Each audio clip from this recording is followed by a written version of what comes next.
ஓம் சாய்ராம், ஓம் சாய்ராம், ஓம் சாய்ராம். அத்தியாயம் 25. அகமத் நகர் தாமு அண்ணா வியாபார விவகாரம் மாம்பழ லீலை. முன்னுரை. கருணை கடலும் ஈஸ்வர அவதாரமும் பரபிரமமும் மாபெரும் யோகீஸ்வரனும் ஆகிய சாய்பாபாவுக்கு நமது அஷ்ட அங்கங்களாலும் நமஸ்கரித்துவிட்டு நாம் இந்த அத்தியாயத்தை தொடங்கிறோம். ஞானிகளின் மணிமுடியாகவும் எல்லா புனித பொருட்களின் இருப்பிடமாகவும் நமது ஆத்ம ராமனே ஆகவும் பக்தர்களுக்கு ஒரு வல்லமை வாய்ந்த அடைக்கல பொருளாகவும் விளங்கும் சாய்பாபாவுக்கு ஜெயம் உண்டாகட்டும்.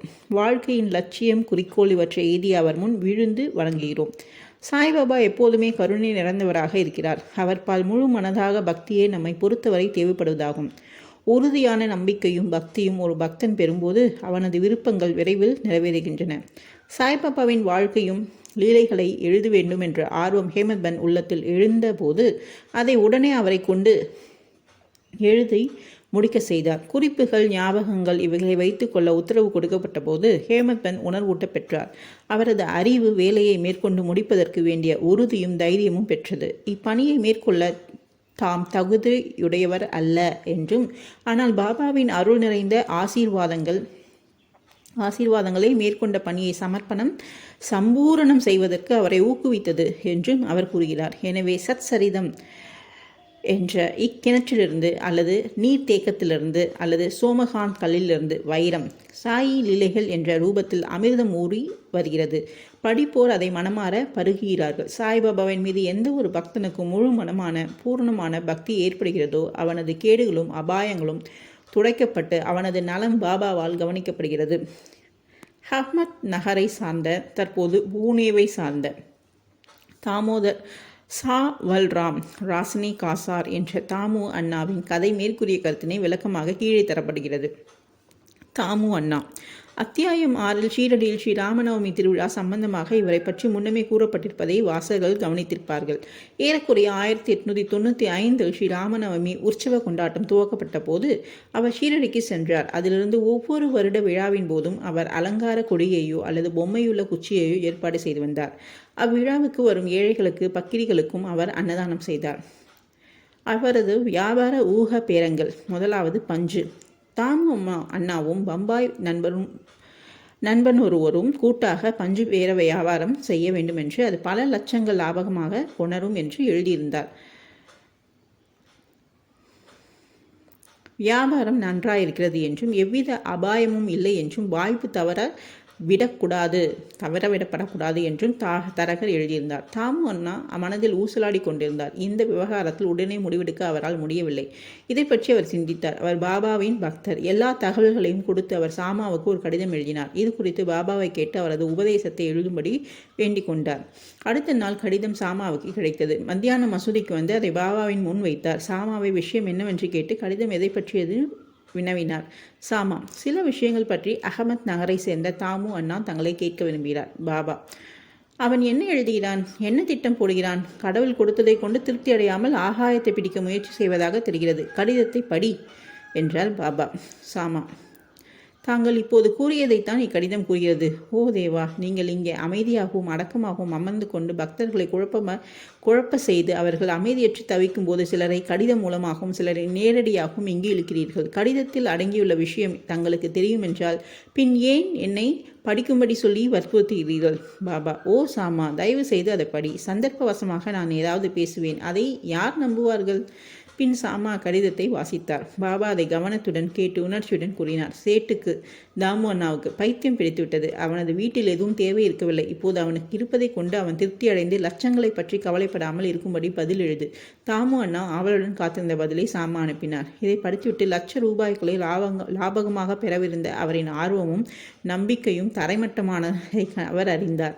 பாபாவை கலந்து ஆலோசித்ததில் தாம் தவறு செய்துவிட்டதாக கருதினார். ஆனால் பதிலில் சாமா பார்ப்பதற்கும் கேட்பதற்கும் அதிக வித்தியாசம் இருப்பதாகவும் அவரே ஷீரடிக்கு நேரடியாக வர வேண்டும் எனவும் பாபாவை காண வேண்டும் எனவும் குறிப்பிட்டிருந்ததால் தாமே ஷீரடிக்கு சென்று பாபாவை நேரடியாக இவ்விஷயத்தை பற்றி கேட்பதே சரியானது என்று நினைத்தார். எனவே அவர் ஷீரடிக்கு சென்று பாபாவை கண்டு விழுந்து பணிந்து அவரது கால்களை பிடித்து விட்டு கொண்டு அமர்ந்திருந்தார். விவகாரத்தை பற்றி வெளிப்படையாக கேட்க அவருக்கு தைரியமில்லை.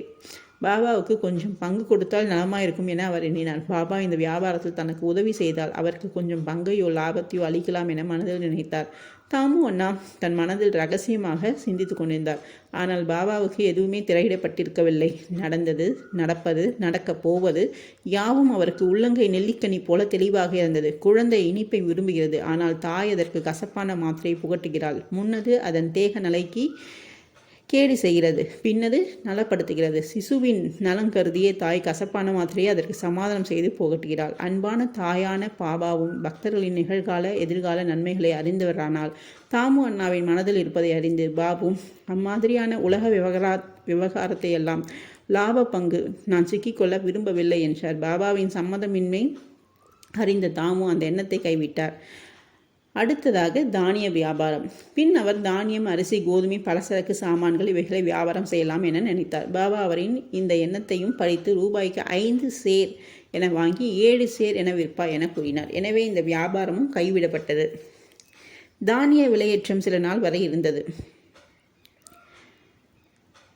பாபாவின் தீர்க்க தரிசனம் பொய்யாகிவிடும் போல் தோன்றியது. ஆனால் ஓரிரண்டு மாதங்களில் எங்கும் ஏராளமான மழை பெய்து விலைகள் எல்லாம் திடீரென இறங்கி போய்விட்டன. எனவே தானியத்தை சேர்த்து வைத்தவர்கள் எல்லாம் நஷ்டமடைந்தனர். இவ்விதியிலிருந்து தாமு அண்ணா காப்பாற்றப்பட்டார்.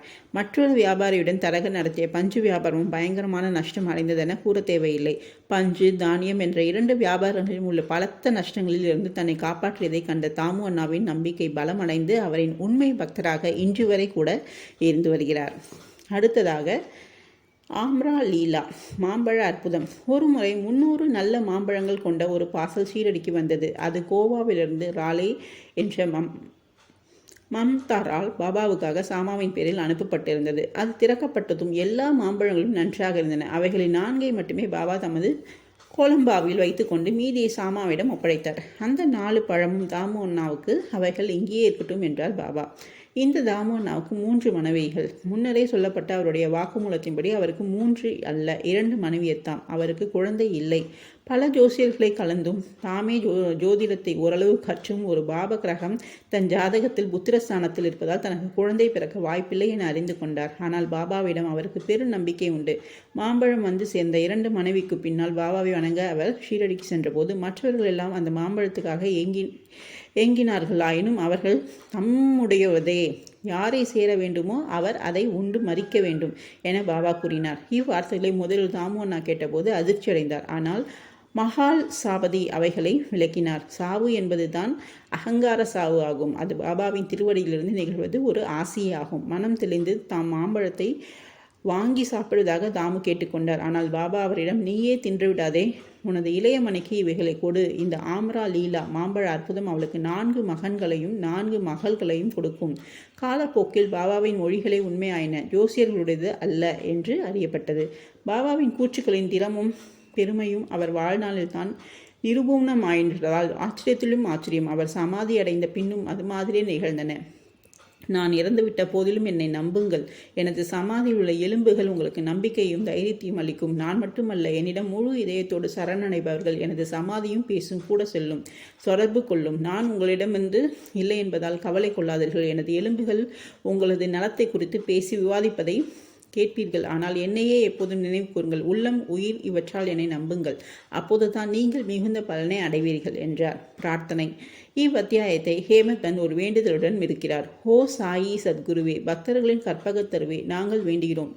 தாங்கள் பாதம் புயத்தை மறக்கவோ காணாமலோ இருக்கக்கூடாது. இச்சம்சார வாழ்க்கையில் பிறப்பு இறப்புகளால் நாங்கள் அல்லூற கொண்டிருக்கிறோம். இச்சூழலில் இருந்து எங்களை இப்போது விடுவித்தருளும். எங்களது புலன்கள் ஆசைகளை தேடி ஓடுவதிலிருந்து எங்களை தடுத்தருளி அந்தர்முக ஆத்ம தரிசனத்தை பெற திருப்பிவிடுங்கள். புலன்களும் மனதும் இப்படி வெளியில் ஓடி திரியும் இயல்பை தடுக்காவிடில் தடை செய்யப்படாதவரை தன்னை உணரும் நல்வாய்ப்பே கிடையாது. மகனோ மனைவியோ நண்பனோ இறுதியில் நமக்கு உதவுவது கிடையாது. தாங்கள் மட்டுமே எங்களுக்கு முக்தியையும் மகிழ்ச்சியும் அளிப்பீர்கள். எங்களது விவாத பண்பையும் மற்ற பல கேடுதலான விஷயங்களையும் அறவே அழித்துவிடுங்கள்.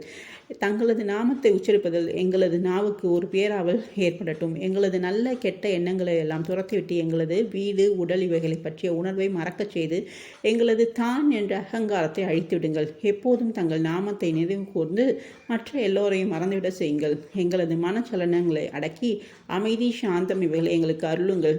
தாங்கள் எங்களை சற்றே அரவணைத்தால் எங்கள் அறியாமை இருள் மறைந்து உங்கள் ஒளிப்பெற மகிழ்வுடன் வாழ்வோம். தங்களது நல் அருளினால் எங்களது முந்தை நல்வினைகளாலும் தங்களது லீலாமிருத்தை பருக செய்து ஆழ்ந்த துயிலிருந்து எங்களை எழுப்பிவிட்டீர்கள். குறிப்பு: முன்னரே குறிப்பிட்டப்பட்ட தாமு அண்ணாவின் வாக்குமூலத்திலிருந்து கீழ்கண்ட பகுதியை கவனத்திற்குரியது. ஒருமுறை நான் அவர் திருவடிகளில் மற்றவர்களுடன் அமர்ந்திருக்கும் போது எனது மனதில் 2 கேள்விகள் எழுந்தன. பாபா அவ்விரண்டிற்கும் விடையளித்தார். சாய்பாபாவை சுற்றி இவ்வளவு பேர் கூடுகிறார்களே, அவர்கள் அனைவரும் அவரிடமிருந்து பலன் பெறுகிறார்களா? இதற்கு அவர் தம் வாய்மொழியிலேயே பதிலளிக்கிறார்.